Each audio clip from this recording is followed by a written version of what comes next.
Aratilis Vlogs. Pag-uusapan natin, ito po, no, galit na galit po si Ronald Llamas na bakit daw po, akala daw ba niya bloodbath ang gusto ni BP Sara, bakit pinadidismiss ang kaso sa impeachment court. Alam nyo, panahon na siguro para sagutin natin yan kasi lagi po nilang sinasabi yan, no? Bakit pinadidismiss ni BP Sara yung kaso niya? Akala ko ba bloodbath ang gusto sa Senado? Okay, pag-usapan din po natin, ito po, pumalag po si Ping Lacson na Vice Chairman ng Blue Ribbon Committee. Okay, pumalag po si Ping Lacson dahil sabi po ni Alan Peter Cayetano, madederail o maaantala yung pag-iimbestiga dito po sa flood control dahil sa impeachment. No? Sabi ni Lacson, hindi totoo yan. Nagsagutan din po, no? Sumagot po eto pong si Trillanes dito po kay Attorney Baligod dahil po sa nilantad niya na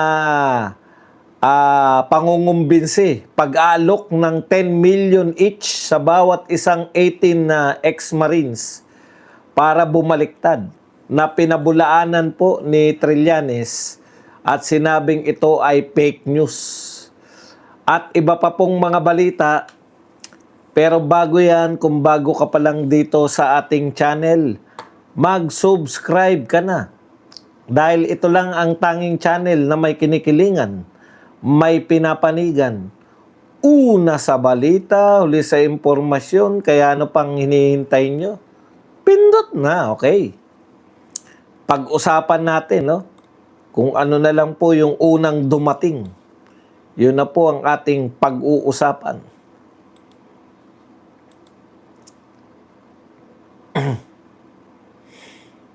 Okay, pag-usapan po natin itong mga mali-malita.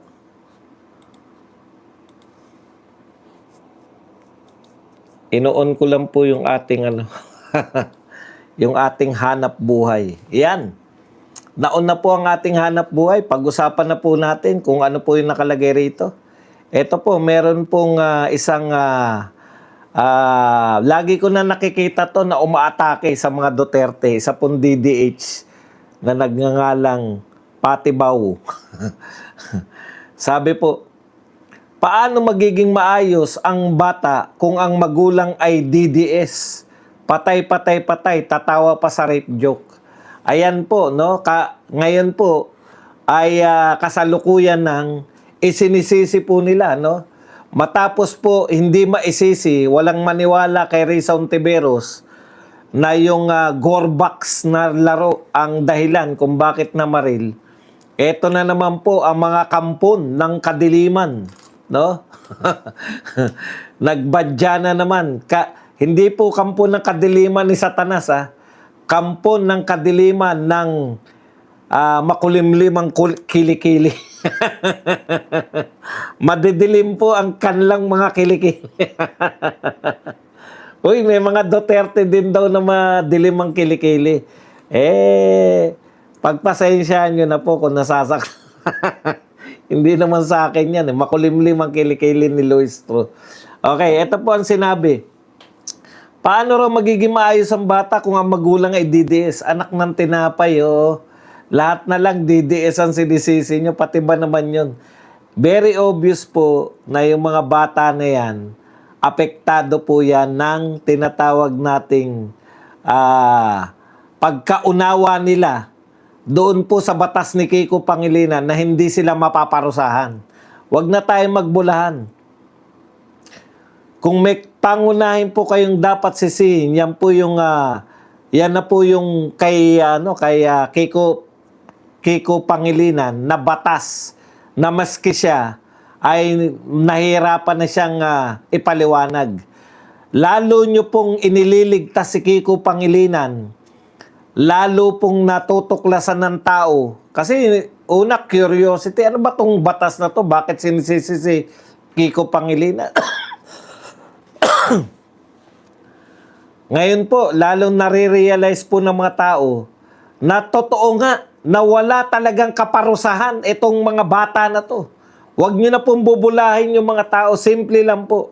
Yung mga nasasabi po, kasi bumabanat din tong na yung Rappler.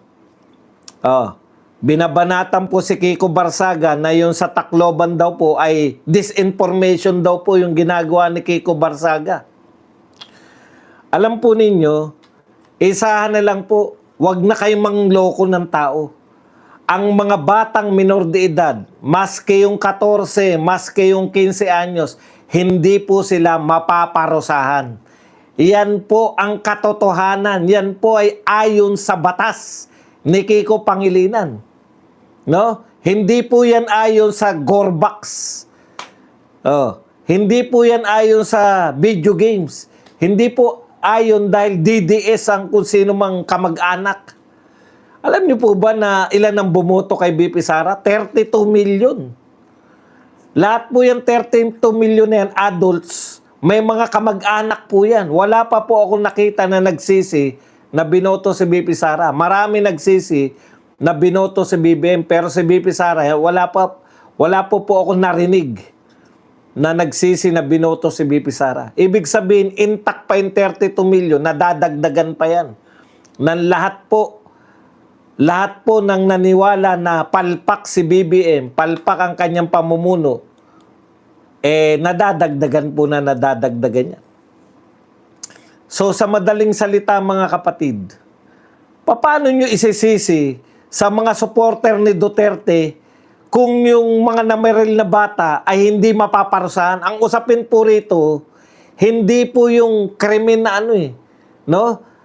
Bakit hindi mapaparusahan yung mga bata? Di ba?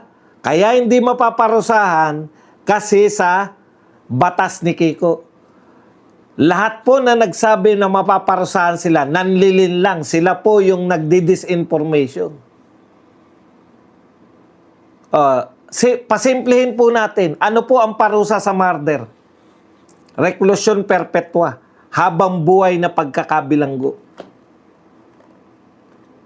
Sa batas ba ni Kiko, may habang buhay na pagkakabilanggo? Wala. So, ibig sabihin, totoong hindi mapaparusahan. Nakalagay ba sa batas ni Kiko na ikukulong yung mga bata? Hindi rin. Sa mga hindi pa rin po naunawa, sa dami na po na nagsalita. Ako, araw-araw na tayo nagpapaliwanag dyan. Yung 14 anyos, walang criminal liability. Yung 15 anyos, na ayon kay Auntie Claire, ay below 16. Bakit po ipinagpipilitan yung below 16? Kasi nasabi niya na below 16 yung 15 Ang ganda na ng paliwanag ng pulis. 15 plus 1 day. Pataas, yan po yung 15 and 18 years old. Yan po yung mga minor, 15 and 18 years old. 15 pababa, 15 sa birthday mo, pababa. Wala ka pang 1 day. Pag nadagdagan ka ng 1 day, kasama ka na ron sa 15 to 18. Below 15 ka, below 15 ka kung wala ka pang birthday ng 15 o birthday mo hanggang birthday mo ng 15. Ang dami-dami yung kwenta. Pareho din naman yan. Alam niyo po ba? Pareho din naman hindi mapaparusahan.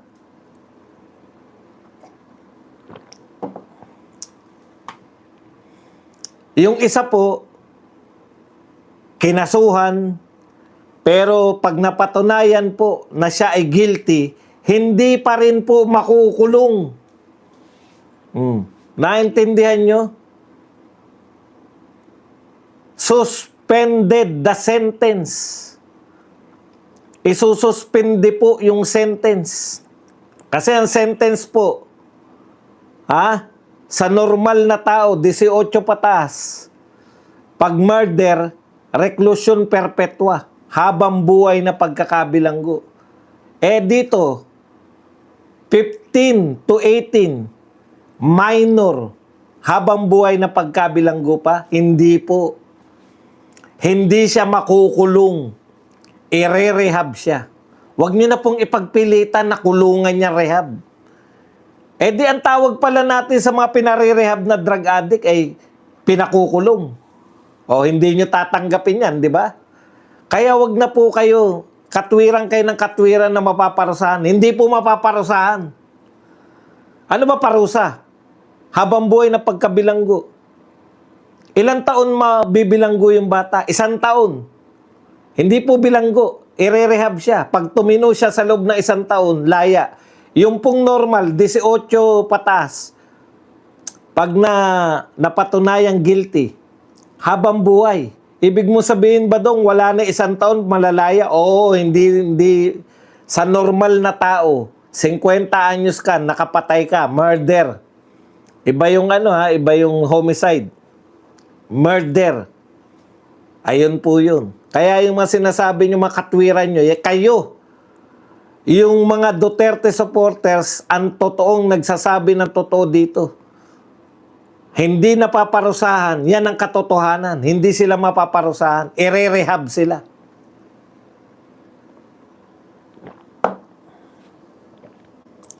Todo na yun. Ire-rehab ka na 1 taon. Tapos susuriin ka. Kung nagbago ka na, laya na. Pwede na uli. Yung 14 lalo. Hanggang 1 taon lang siyang ire-rehab.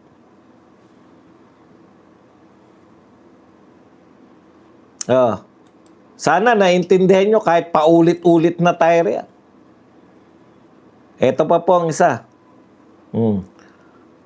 Ayon kay Rappler, kayo Rappler talaga kayo ang fake news Falsely claim daw na minor stag in the school shooting will escape accountability. Opo.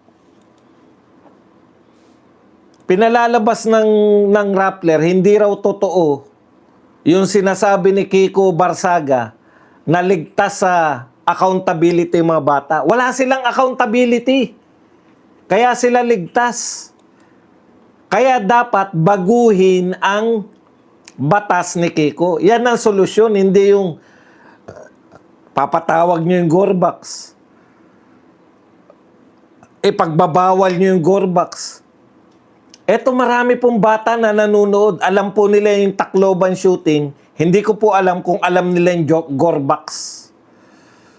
Imagine niyo, yun ang konklusyon ng napakatalinong si Risa Ontiveros. Ang talino Mailayo lang sa pinakamamahal niyang kaibigan na si Kiko Pangilinan. Matagal na magkaibigan niya mga yan. Mga magkakasama sa Kadilawan at Kapingkan. Ilalayo mo lang yung sisi kay Kiko, isisisi nyo sa isang game. Katarantaduan, hindi ganyan ng mga Pilipino. Kaya nating maglaro ng mga bayolente pero matitino pa rin tayo. Okay, ito pa isa. The young shooters are reportedly not addicts. Correct. But they are diehard Duterte supporters. DDS idol daw nila si Tatay D. Go figure. Dahil idol nila si Tatay Digong, kaya sila namaril sa eskwelahan. Kailan po namaril si Tatay Digong sa eskwelahan? Magbanggit po kayo na eskwelahan na nilusob ni Tatay Digong. Isisisi nyo pa dahil idol daw si Digong Kailan po namaril si Tatay Digong sa eskwelahan? Kita nyo na? Pati po yung paninisi nyo kay Tatay Digong. Idol namin si Tatay Digong. Kahit po, anak ng tinapay. Krimen na pala ngayon yung maging idol mo yung tao. Pag may umidol sa akin na gumawa ng kasalanan, ako na sisisihin.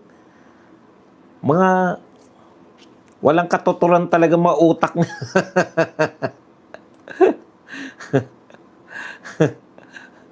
Ito pa po ang isang pinapakalat nila.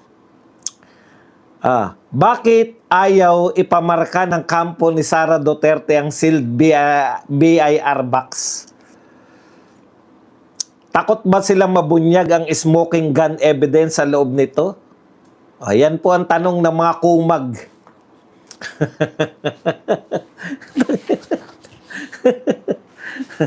Alam nyo, ang dami ng smoking gun. Smoking gun yung AMLAC, smoking gun yung confidential fund, smoking gun si Madriaga, smoking gun yung Salin, smoking gun yung putya. Pagmumuka. Sa dami ng smoking gun na sinasabi ninyo, wala kaming maramdaman na kaso ni BP Sara. Alam nyo ba ang ibig sabihin ng BIR? Bureau of Internal Revenue. Ano po ang ginagawa sa BIR ng mga tao? Nagbabayad ng buwis. So merong humingi. Ito sila Luis Tro, humingi doon sa BIR. Pengi naman kami ng mga pinagbayarang buwis ni Mans Castro at saka ni BP Sara. Ano smoking gun dyan sa lintik na yan? Dalawa lang po ang laman yan. Nagbayad ng buwis, magkano binayad na buwis. Ano magiging smoking gun dyan? Unang katanungan, bakit nyo kinakailangan nila yan para maghagilap sila ng ebidensya na may natatagong yaman si BP Sara? Kung natatago po yung yaman, tignan nyo kung magnanakaw po, ibabayad niya ba ng BIR yung yaman niya? Itinatago nga eh. Walang mga logic itong mga tukmul na to eh. Alam nila yan, natututulan, di ba? Kaya, magpo-project lang sila. Katulad ng ginagawa, ang naniniwala lang dyan yung mga tukmul eh. Yung mga mahina utak na supporter nila. Paano magkakaroon ng smoking gun dyan? Listahan niya ng mga binayaran na tax. Hindi ko po maunawaan kung bakit kinakailangan nyo ng BIR. Desperate move yan kasi wala silang makita na kayamanan ni BP Sara para maibintang nila na si BP Sara ay may natatagong yaman. Kayo magpapatunay na may tagong yaman. Paano nyo mapapatunayan niya sa BIR? Ikalawang tanong, tumanggi ba yung kampo ni BP Sara na buksan? Ang tumanggi yung clerk of court kasi selyado yan nung dumating sa kanila. Sabi ng clerk of court ng impeachment court, wala kaming kapangyarihan para buksan yan. Di nyo ba maunawaan yun? Tapos sasabihin nyo, tinatago ni BP Sara. Paano niya tinatago? Galing sa BIR yan. Puta. Wala si BP Sara nung hindi pinabuksan ng BIR yan. Hindi nga umatin si BP Sara sa hiring-hiringan nyo, di ba? Nag-hearing-hearing kayo. Hindi umatin si BP Sara. Paano mapipigilan ni BP Sara yan? Yung pagbubukas niyan. Ang ayaw magbukas niyan, BIR, kasi bawal. Ayaw buksan ng BIR. Ayoko po. Baka mapahamak ako. Bawal yan. Ngayon, gusto nilang buksan. Ang sinisisi nila, kaya hindi nila mamarkahan yung kampo ni BP Sara. Oh. Anong kinalaman ni BP Sara dyan? Bakit itatago yan ni BP Sara? Hindi yan galing kay BP Sara. Kayo nagdala niyan dyan. Tapos sasabihin nyo na ayaw nilang pamarka. Bakit mamarkahan yan? Tukmul ba kayo? Paano mamarkahan yan? Sabi ng clerk of court, hindi namin pwedeng buksan yan. Impeachment court lang ang pwedeng magbukas. Bakit ka naman magpapamarka? Ngayon pumayag na po si BP Sara. Sabi naman nila, bakit ngayon lang kayo pumayag? Anak ng pupa talaga, oh. Sabi ng mga, ni BP Sara, sige, bahala kayo dyan kung anong gusto nyo gawin nyo riyan sa BIR na yan. Wala naman pong ebidensya dyan eh. Nariyan ba si Mary Grace Piatos? Ano ba yung mga binibintang nyo talaga? Pukilak mo. Wala naman talaga kayong binibintang eh. Di ba? Wala kayong binibintang. Ano ba talaga binibintang nyo? Sinabi ba nila na ninakaw ni BP Sara yung confidential bond? Hindi. Sinabi nila, walang Mary Grace Piatos. O, ano kung wala o meron? Anong koneksyon? Ibintang nyo muna na magnanakaw si BP Sara.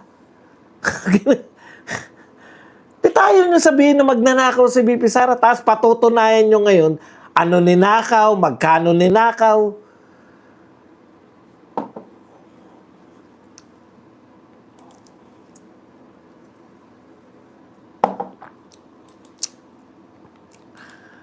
BIR, may bintang ba kayo na hindi nagbabayad ng buwis si BP Sara? Wala. Wala pala eh. Bakit nyo bubuksan yung BIR?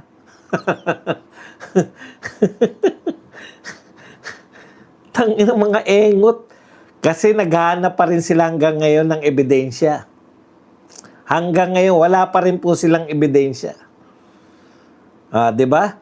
Yan yung sagot ni BP Sara, inisa-isa eh. Yung tangka ko raw na ipapatay si yung mag-asawa at si Martin. Ano sabi ni BP Sara? Freedom of speech yun. Freedom of speech pala yun. Yari kayo ngayon. Nilo-logic. Hindi pa pwedeng matawag yan na freedom of speech. Ano tawag dyan? Kung hindi freedom of speech yun, ano tawag dun?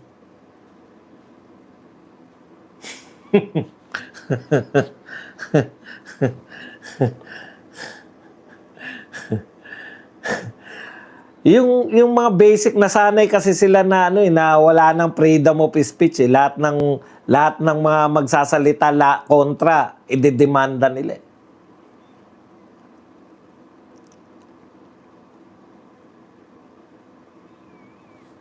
Nakakontra raw na nakakontra. Paano ko kontrahin yan? Tokmol kayo.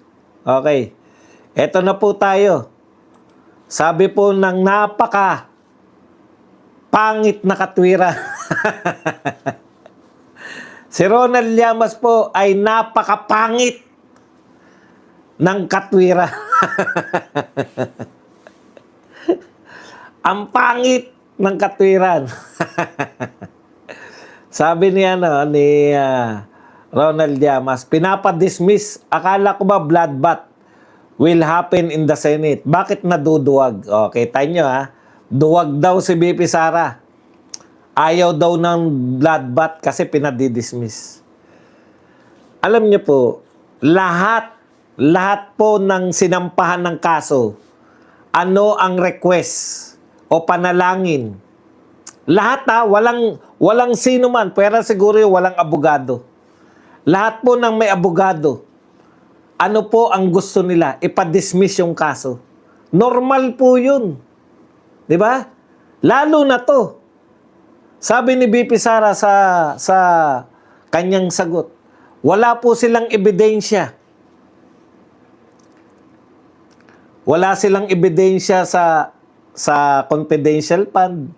Hindi nga nila alam kung ano yung binibintang sa confidential fund. Confidential yun Si Mary Grace Piatos, confidential po yung mga yan. Nilantad na nilantad. Wala po. Yan pong SALE na yan. Saan ka nakakita? Tignan nyo po kung bakit po sila walang ebidensya. Kitang-kita na po natin Isa-isahin po natin. SALN. Binulatlat na nila yung SALN. Hindi po totoo na tinatago ni BP Sara yung SALN. Eto, yung nagsasabi po nito, Eto po, ganito po katitindi yung ating mga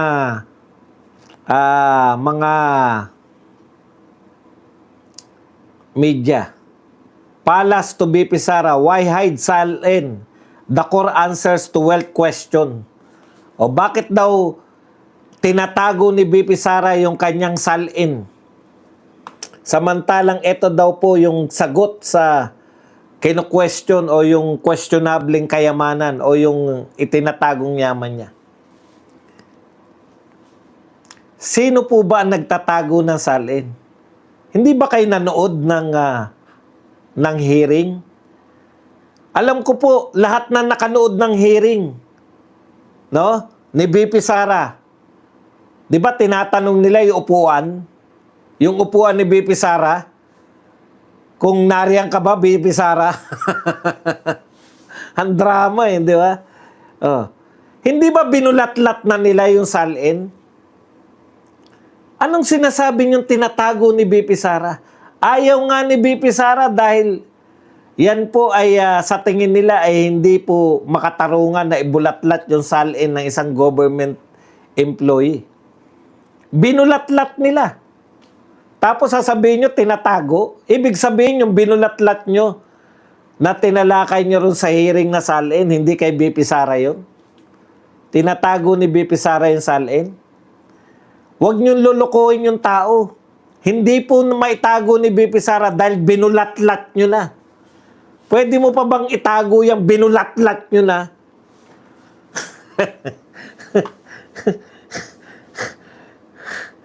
Sinimulan nyo 2007. Salin ni BP Sara nung vice mayor siya. Ano yung sinasabi nyo tinatago ni BP Sara?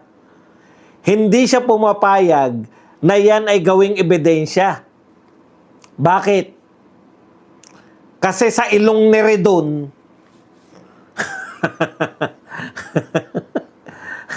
yung katwiran kasi ng ilong ni Redon, kinakailangan pong ugatin natin sa 2007 para po maipaliwanag natin yung 88 million ni BP Sara. Bakit hindi ka pwedeng magsimula ng 2022? Kung gusto mo talaga na ipaliwanag na nagnakaw siya.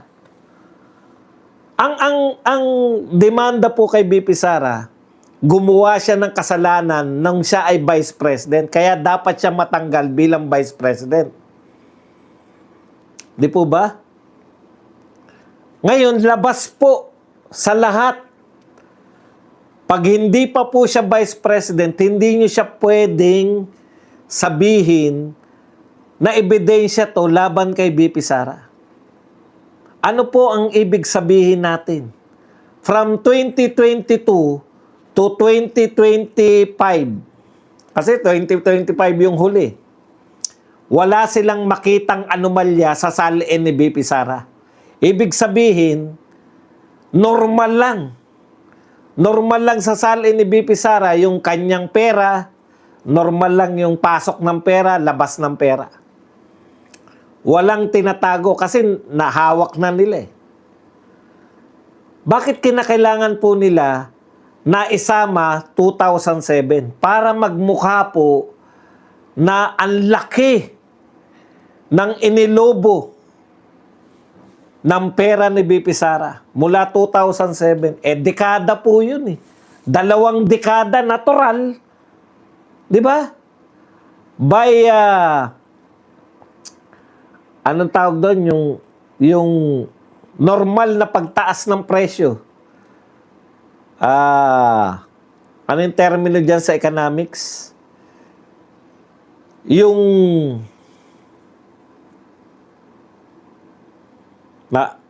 mamaya, maalala ko yan. Hindi po uubra na pagbatayan mo 2 dekada nakakalipas. Tapos sasabihin mo, ang laki naman ng itinaas ng yaman. Inflation. Yun, inflation. Sa inflation alone, kahit wala na po kayong gawin, kahit hindi po kayo negosyante, yung yaman nyo po, sa inflation pa lang, talagang lalaki po sa 20.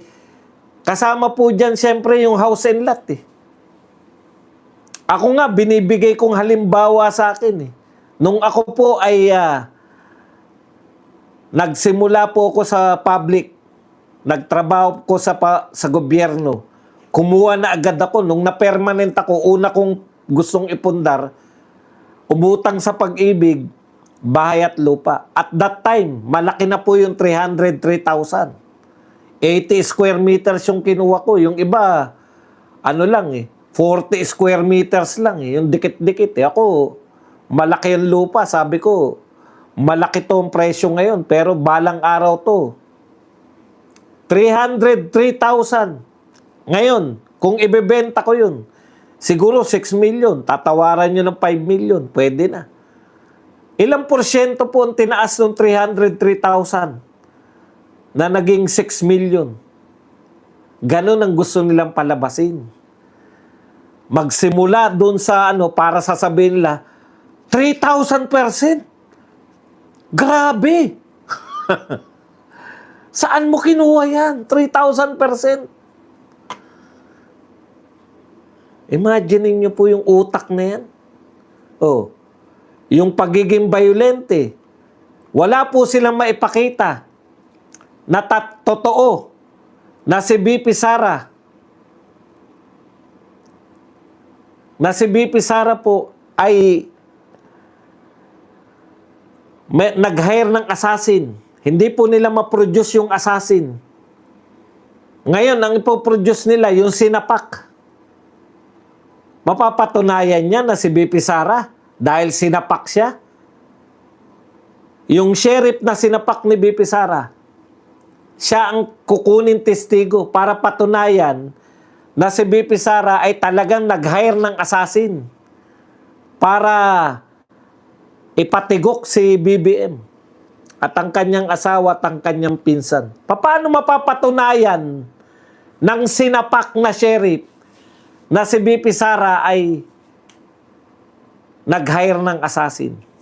Hindi mapapatunayan. Pero magandang propaganda yan. Ngayon pa lang sinasabi nila, bakit hindi dapat tumistigo? Papakita nga namin yung tendensiya. May tendency ito si BP Sara na maging violente. Kaya guilty siya sa banta sa kay BBM at saka sa kanyang asawa at saka sa kanyang pinsan. Hindi po ubra yung ganyan. Hindi po ubra yung sa pantaha. Kanina nakikinig po ako ng mga drama na yung mga kaso-kasuhan. 'Di ba? Ano na nga yung kaso kanina na dinidiscuss doon?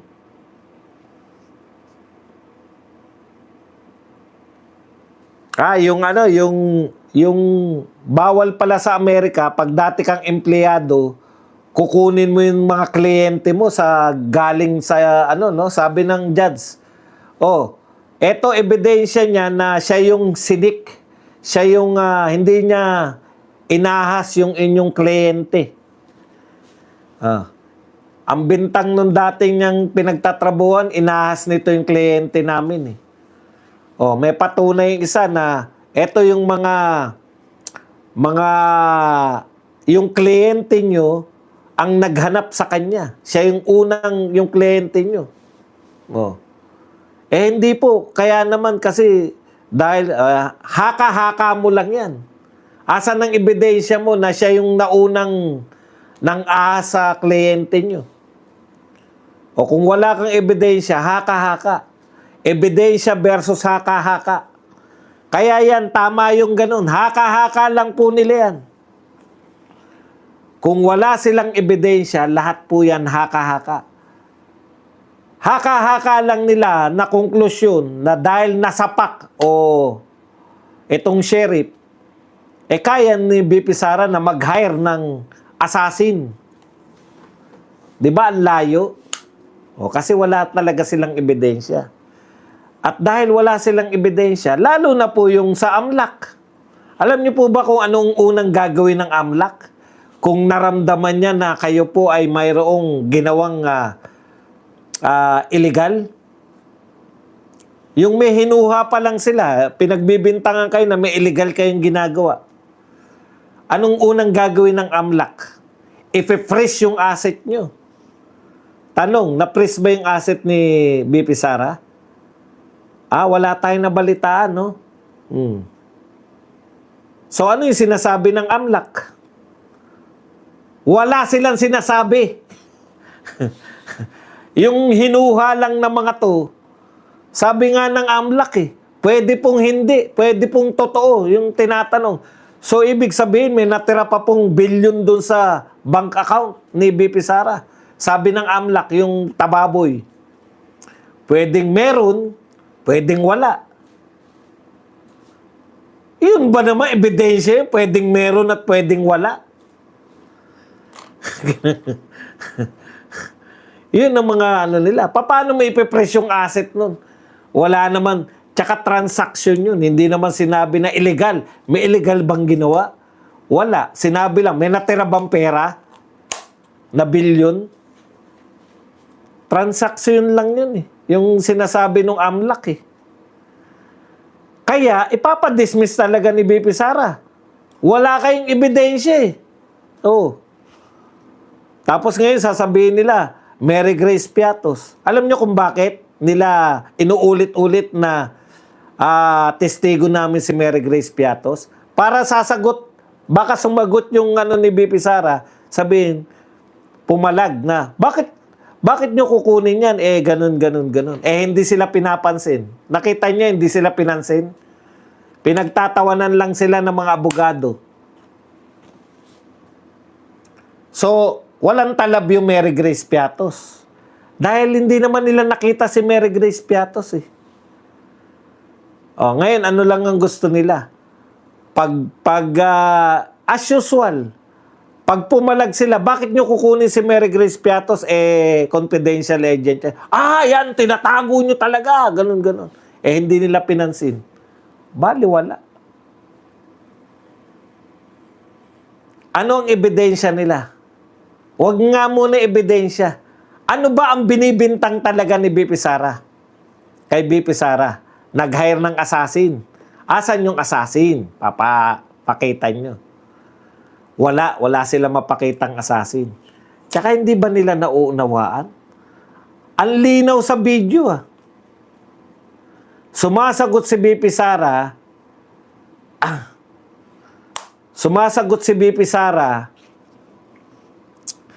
ng dito sa tanong sa kanya. Ang tanong sa kanya, ganito.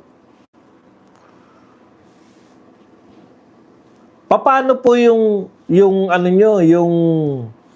security nyo, BP Sara? Huwag kayong mag-alala sa security ko. Hindi ako matutulad kay Ninoy.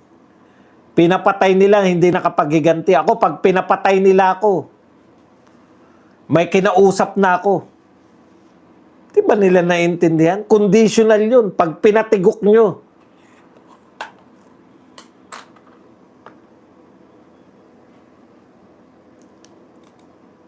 Okay. Ito po, ang ganda na sinabi nito, taga GMA7. Si Suset Doctolero, GMA head writer. Walang trilyong flood control ghost project si Sara Duterte. Wala rin siyang bilyong insertion sa national budget. Pero si Sara ang ini-impeach. Di ba? Ganyan po itong gobyerno na to. Ano po ang pinakamalaking nakawan? Flood control. DPWH. May kinalaman ba si BP Sara? Ano po ang resulta ng mga magnanakaw sa flood control? May kinalaman sa DPWH. Meron po silang mga mansyon sa... sana hindi po kayo makulitan sa akin kung inuulit-ulit ko to Sa panahon natin ngayon, ito po ang katangian ng mga magnanakaw. Mayroon siyang mansyon. Hindi lang po dapat isang mansyon. Multiple mansion sa Forbes Park. Mansion sa ibang bansa. Meron kang collection of luxury cars. Collection dapat. Hindi po pwedeng isa o dalawa lang. Collection. Yung tipong nainitan ka, gusto mo ng payong dahil mainit o umulan. Bibili ka ng Rolls Royce para sa payong. Ganun po ang katangian ng mga kasabwat ng mga magnanakaw. Meron kang jet at meron kang mga helicopters. Hindi po isa. At higit sa lahat, itinuturo ka na may insertion or dinideliveran ka ng maleta. Meron ba niya si BP Sara? Meron ba luxury car man lang? Car lang, hindi cars?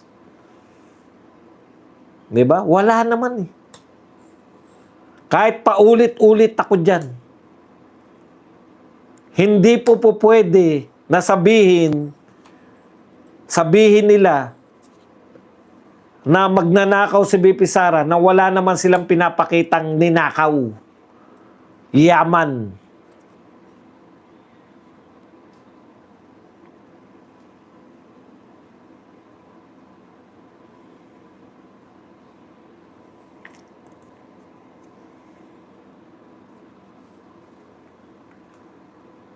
Okay, eto po, nakalimutan natin tong kay Lacson.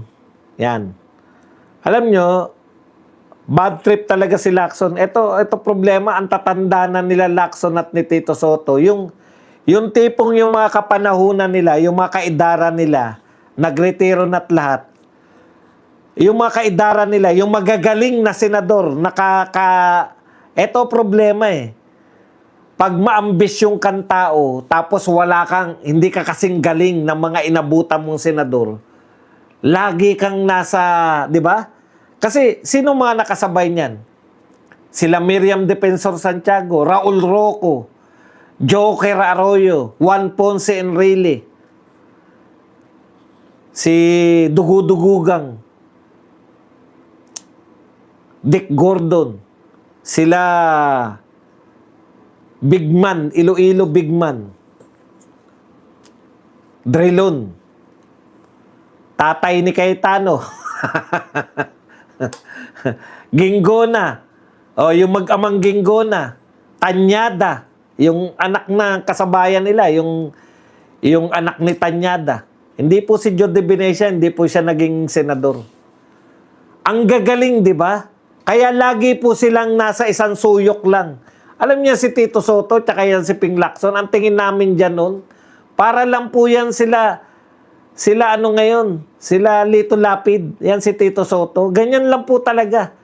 May ambisyon pala sila. Hindi po sila Nene Pimentel. Sangkatutak ang mga magagaling. May ambisyon pala sila na maging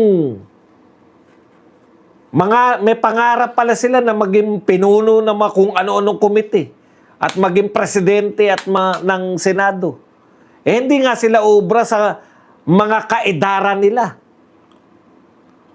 Mas bata na sila sa kanila yung mga nagiging Senate President. Katulad nila Nene Pimentel III, Coco Pimentel, etc. Mig Subiri. Di ba? Sa madaling salita, mga kapatid, ito yung mga dapat panahon na namin, nalagpasan sila na nalagpasan ng mga kaidara nila hanggang sa dumating na yung magagaling na bata, hindi na nila panahon. Hanggang ngayon, nakikipagtagisan pa rin. Ano sabi ni Chis Escudero? Naging Senate President. Sa kanya pala inaalok yung Senate President pro tempore. Ano katwiran ni Chis Escudero? Bakit niya tinanggihan? Naging Senate President na ako eh. Tapos ialok sa akin yung, kumbaga, tama nga naman.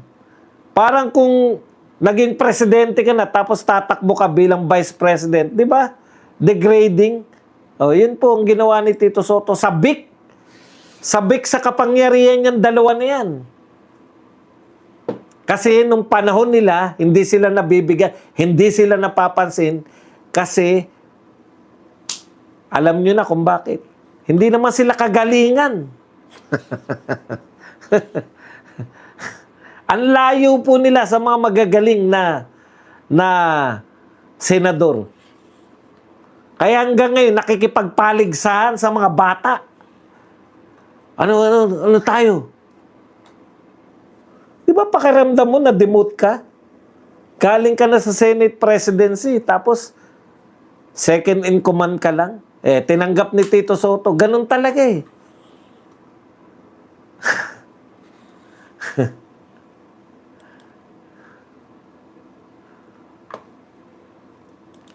Ano yung punto natin? Kaya hanggang ngayon, nakikipagtagisan pa rin to si Ping Lacson.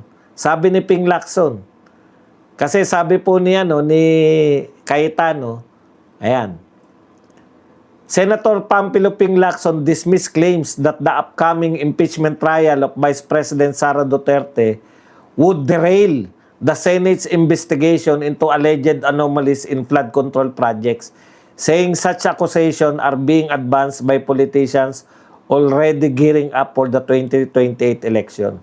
So tinanggihan po ni Senator Lacson, sabi niya, hayaan na lang natin sila mangampanya. Hindi talaga madederil yan. Given naman yan, sinasabi lang yan, alam mo kasi, may mga kasamang kami natatakbo sa 2028. Naunawaan namin ng kanilang mga Facebook Live, kanilang social media, kanilang interview sa media. Nauunawaan namin ang kanilang mga sinasabi kasi this early campaign mode na yung iba. So ang position namin, kami sa majority, wag na lang patulan. Okay. Alam mo, Senator Lacson, naniniwala kami. Alam niyo yung derail, pagpapaliban o maantala. Actually, ako ang paniniwala ko, hindi lang derail Nung nabawi mo, ayon kay Alan Peter Cayetano, tuta mo si Erwin Tulfo. Nung nabawi nyo yung leadership ng Blue Ribbon, naagaw nyo mula kay Pia Cayetano at kay Marcoleta, alam namin kung anong gagawin nyo. Hindi i-derail. Kasi derail, antala lang Kung hindi talaga kayo mag-iimbestiga na sa flood control. Yan ang katotohanan. Oo nga po, ang sinasabi ko po, hindi po naging senador si Joe De Venecia. Ang binabanggit ko po, mga senador. Okay. Yan ang katotohanan, Lacson. Kailan kayo mag-iimbestiga? Kasi pinagbibintangan kayo na, ayan, di na naman mag-iimbestiga yung mga yan. Sasabihin nyo, nako na, mumuliti ka lang yung mga yan. Dapat dun, para mo siya patunayan na hindi totoo yung sinasabi ni Cayetano, ganito dapat yung dialogue mo. Hindi po totoo na hindi kami mag-iimbestiga. Katunayan, may nakatakda na kaming schedule. Ito yung schedule namin. Dapat ganun. Wala kayong schedule na naman Alam niyo po, ilang araw lang Ilang araw pa lang si Cayetano, may nag-schedule na kagad si Marcoleta. Meron na kagad hearing. Kayo, wala na naman. 7 buwan daw yung impeachment 7 buwan pa kayo bago mag-imbestiga o hindi na. Sa bagay, sabi nga ni Erwin, kasi si Erwin, hindi nang bobola Ano sinabi ni Erwin? Move on na tayo sa flood control. Pucha, move on lang tayo sa flood control. Talagang wala po silang balak na mag-imbestiga kasi move on na raw Ang dami raw problema. O sige, kailan niyang ang dami yung problema? Kailan niyang ibang nakawan? Kailan ka mag-imbestiga? Erwin. Yan ang problema niyo lahat. Tinatanggi ninyo yung sinasabi, pinagbibintangan kayo na hindi na naman kayo makakapag-imbestiga, pero wala naman kayong tinatakdang investigasyon. Araw, wala. Hanggang sa makalimutan lang tao. Hindi po makakalimutan ng taong flood control kasi babahain sila ngayon pag umulan. Swerte nga, walang ulan Swerte na naman, wala na namang bagyo.